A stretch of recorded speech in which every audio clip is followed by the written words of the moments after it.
Himachal Pradesh cabinet की बैठक संपन्न, जाने मंत्रिमंडल के बड़े फैसले।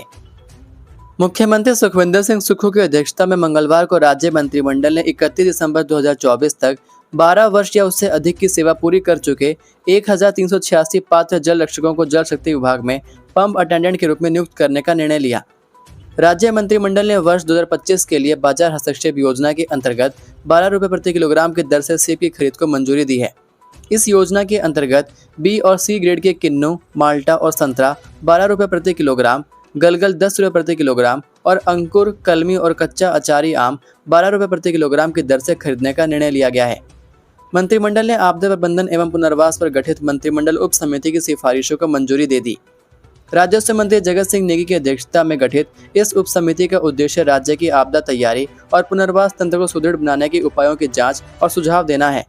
उप समिति ने राज्य भर में इमारतों की आपदा प्रतिरोधक क्षमता का आंकलन करने के लिए संरचनात्मक सुरक्षा ऑडिट कराने की सिफारिश की है।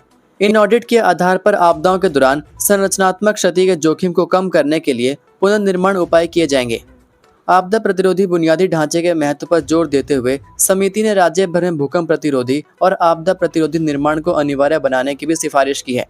वहीं मंत्रिमंडल ने कांगड़ा जिला के देहरा में एक नया क्षेत्रीय परिवहन कार्यालय खोलने और इसके सुचारू संचालन के लिए आवश्यक पदों के सृजन व भरने का भी निर्णय लिया।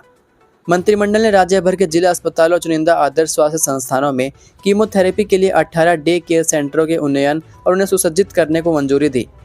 इस पहल का उद्देश्य कैंसर रोगियों को उनके जिलों में ही सुलभ अनुवर्ती उपचार प्रदान करना है, जिससे उन्हें मेडिकल कॉलेजों या राज्य से बाहर जाने की आवश्यकता कम होगी, जिससे रोगियों और उनके परिवारों के समय और खर्च दोनों की बचत होगी। पुलिस भर्ती के दौरान डोप परीक्षण अनिवार्य, सरकारी कर्मचारियों को देना होगा शपथ पत्र। मुख्यमंत्री सुखविंदर सिंह सुक्खू की अध्यक्षता में मंगलवार को कैबिनेट बैठक में पुलिस, सामाजिक न्याय एवं अधिकारिता तथा स्वास्थ्य विभागों ने हिमाचल प्रदेश में नशीली दवाओं के दुरुपयोग से निपटने के लिए उठाए जा रहे कदमों पर विस्तृत प्रस्तुतियां दी।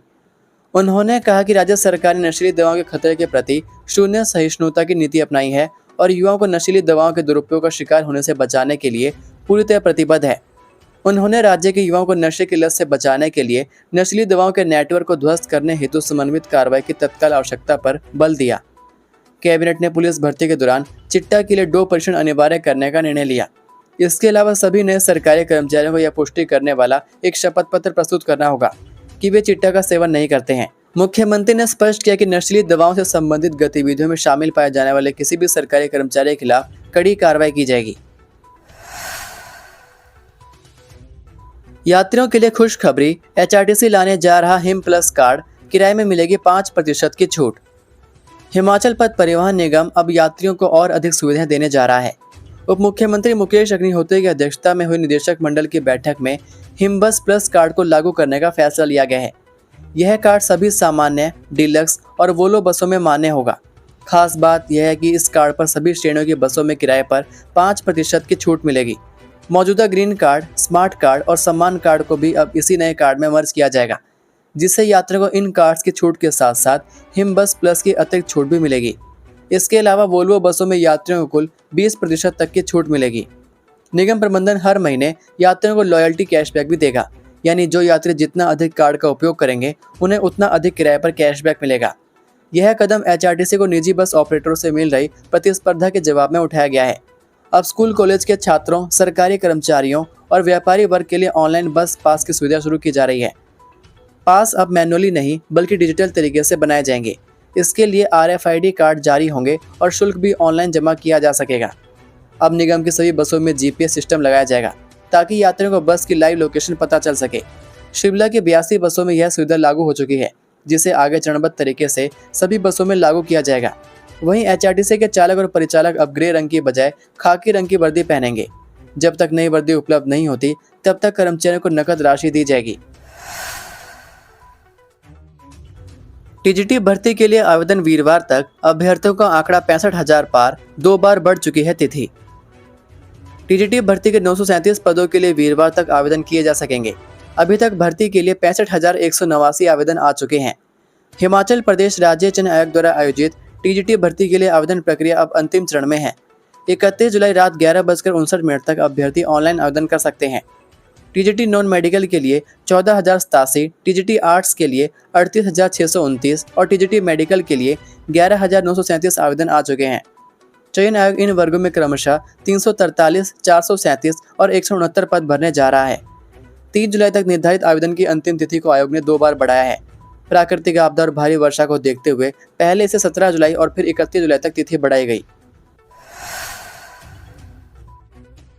हिमाचल सरकार ने शून्य विद्यार्थी संख्या वाले 100 प्राइमरी मिडिल स्कूल किए बंद, 120 को किया मर्ज। हिमाचल प्रदेश सरकार ने विद्यार्थियों की शून्य संख्या वाले 72 प्राइमरी और 28 मिडिल स्कूल बंद कर दिए हैं। 5 या इससे कम विद्यार्थियों की संख्या वाले 120 प्राइमरी स्कूल नजदीकी शिक्षण संस्थानों में मर्ज किए गए हैं। राज्य मंत्रिमंडल की मंजूरी के बाद शिक्षा विभाग ने मंगलवार को इस बाबत अधिसूचना जारी की। कुछ महीने पूर्व हुई मंत्रिमंडल की बैठक में इस प्रस्ताव को सैद्धांतिक मंजूरी देते हुए मुख्यमंत्री सुखविंदर सुक्खू ने और शिक्षा मंत्री रोहित ठाकुर ने अंतिम फैसला लेने के लिए अधिकृत किया गया था। अब मुख्यमंत्री से प्रस्ताव मंजूर होते ही शिक्षा सचिव ने स्कूल को बंद करने और मर्ज करने की अधिसूचनाएं जारी कर दी हैं। घर के बरामदे में बैठी कुतिया को अजगर ने निगला, लोगों में दहशत, वन विभाग ने रेस्क्यू कर जंगल में छोड़ा। हिमाचल प्रदेश के ऊना जिले के विकासखंड बंगाणा के उप तहसील जोल की ग्राम पंचायत कटोह के गांव धरू में मंगलवार सुबह उस समय दहशत फैल गई जब एक विशालकाय अजगर ने घर के बरामदे में बैठी एक कुतिया को अपना निवाला बना लिया। प्राप्त जानकारी के अनुसार संध्या देवी पत्नी स्वर्गीय किशन चंद अपने पोते योगेश के साथ सुबह करीब 5 बजे घर के बरामदे में सो रही थी। बरामदे के एक कोने में बने बाथरूम के पास एक कुतिया बैठी हुई थी। इसी दौरान अचानक एक अजगर वहां आ गया और कुतिया पर हमला कर उसे अपने गिरफ्त में ले लिया। आवाज सुनकर संध्या देवी की नींद टूटी और देखा तो अजगर कुतिया को निगल रहा था। महिला ने तुरंत शोर मचाकर पड़ोसियों को बुलाया। जब तक ग्रामीण मौके पर पहुंचे तब तक अजगर कुत्ते को निगल चुका था। स्थिति की गंभीरता को देखते हुए वार्ड पंच मीना कुमार ने तत्काल बीट वन रक्षा को सूचना दी। इसके बाद ब्लॉक ऑफिसर संजीव रंधावा अपनी टीम के साथ तुरंत घटनास्थल पर पहुंचे और पूरी सतर्कता से अजगर को रेस्क्यू कर जंगल में छोड़ दिया। गनीमत यह रही कि इस भयावह घटना में किसी इंसान को कोई नुकसान नहीं पहुंचा। हालांकि इस घटना ने ग्रामीणों में दहशत फैला दी है। लोगों ने मांग की है कि क्षेत्र में वन्य जीवों की निगरानी बढ़ाई जाए ताकि भविष्य में ऐसी घटनाएं न दोहराई जाएं।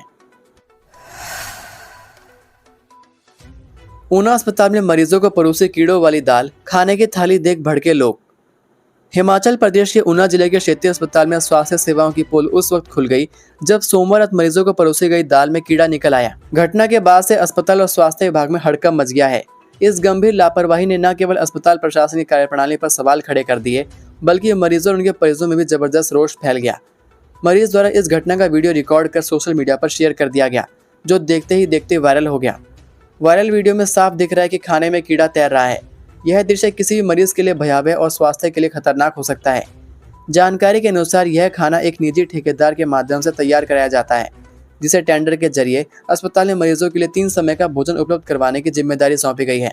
बताया जा रहा है कि सोमवार रात रोज की तरह अस्पताल में भर्ती मरीजों को डिनर परोसा गया, मगर जैसे ही मरीजों ने खाना शुरू किया, एक मरीज को दाल में कीड़ा दिखाई दिया। इस पर मरीज ने तुरंत दाल की फोटो और वीडियो बना ली और संबंधित अधिकारियों को शिकायत दी। अस्पताल प्रशासन ने मामले को गंभीरता से लेते हुए तुरंत जांच शुरू कर दी है। इस घटना ने प्रदेश के अस्पतालों में मरीजों को दी जा रही बुनियादी सुविधाओं की स्थिति पर एक बड़ा प्रश्न चिन्ह लगा दिया है। लोगों का कहना है कि पहले से ही बीमारी से जूझ रहे मरीजों को अगर अस्पताल में शुद्ध और सुरक्षित भोजन न मिल पाए तो यह सीधे तौर पर मानवाधिकारों का उल्लंघन है। स्थानीय लोगों और मरीजों के परिजनों ने मांग की है कि इस तरह की घटनाओं को रोकने के लिए ठोस और स्थायी कदम उठाए जाएं, ताकि भविष्य में किसी और मरीज को ऐसी अव्यवस्था का शिकार न होना पड़े। हिमाचल में मंडी जिले में इस बार बरसात कहर बनकर आई है। इस सीजन में मंडी में बारिश, बाढ़, बादल फटने, फ्लैश फ्लड आदि जैसी घटनाओं से बहुत तबाही हुई है। वहीं मंगलवार सुबह एक बार फिर दिल दिला देने वाली त्रासदी सामने आई, जिसने पूरे शहर को गमगीन कर दिया। मंगलवार सुबह मंडी शहर के जेल रोड स्थित एक घर में आई अचानक फ्लैश फ्लड ने एक ही परिवार के 3 लोगों की जान ले ली। जैसे ही मौत की खबर बेटी तक पहुंची, वह जोर जोर से चिल्ला उठी, मेरे पापा मर गए। उसकी चीखें सुनकर आसपास मौजूद हर व्यक्ति सन्न रह गया। आंखों के सामने माता पिता और भाई को खोने का दर्द उसकी चीखों में साफ महसूस हो रहा था। गहरे सदमे से बेटी बेसुध होकर गिर पड़ी, जिसे तुरंत अस्पताल में भर्ती करवाया गया। परिवार के बड़े सदस्य दर्शन सिंह, जो हादसे में घायल हुए हैं, उनका इलाज मंडी के क्षेत्रीय अस्पताल में चल रहा है। घटना सुबह करीब 4 बजे की है, जब शहर में अचानक तेज बारिश के बाद फ्लैश फ्लड आ गया। जेल रोड पर रहने वाले बलबीर सिंह, जो पेशे से ऑटो चालक थे, अपने ऑटो को तेज भाव से बचाने के प्रयास में अपने पूरे परिवार समेत बाहर निकल आए। बलबीर की बेटी को रस्सी लाने भेजा गया ताकि ऑटो को बांधा जा सके, लेकिन इसी दौरान पानी का बहाव इतना तेज हो गया कि बलबीर सिंह, उनकी भाभी सपना देवी और भतीजा अमनप्रीत सिंह उर्फ सनी पानी की चपेट में आ गए। तीनों की मौके पर ही मौत हो गई। घायल दर्शन सिंह ने बताया कि पानी का दबाव इतना जबरदस्त था कि वह उसे बहाकर एक शटर के अंदर ले गया। वह मिट्टी में दब गया था, लेकिन किसी तरह अपने हाथों से खुदाई कर बाहर निकालकर जान बचा पाया। डीसी मंडी अरिंदम चौधरी ने घटना की पुष्टि करते हुए बताया कि 3 मौतों के बाद राहत कार्य तेज कर दिए गए और पीड़ित परिवारों के लिए विपाशा सदन में राहत शिविर स्थापित किया गया। यह हादसा न सिर्फ मंडी बल्कि पूरे हिमाचल के लिए एक चेतावनी है कि बदलते मौसम और जलवायु के इस दौर में हर एक पल सतर्क रहना जरूरी है। ये थे आज के मुख्य समाचार। हिमाचल प्रदेश की बड़ी खबरें रोजाना जानने के लिए सब्सक्राइब कीजिए DHP न्यूज़ चैनल को और बेल आइकन पर क्लिक करें, जिससे आपको प्रदेश की बड़ी खबरें हमारे द्वारा मिलती रहें। वीडियो को लाइक और शेयर ज़रूर कीजिए और आप हमारी वीडियो कौन से शहर से देख रहे हैं नीचे कमेंट करके ज़रूर बताइए। वीडियो में अंत तक बने रहने के लिए आपका बहुत बहुत धन्यवाद। जय हिंद, जय भारत, जय हिमाचल।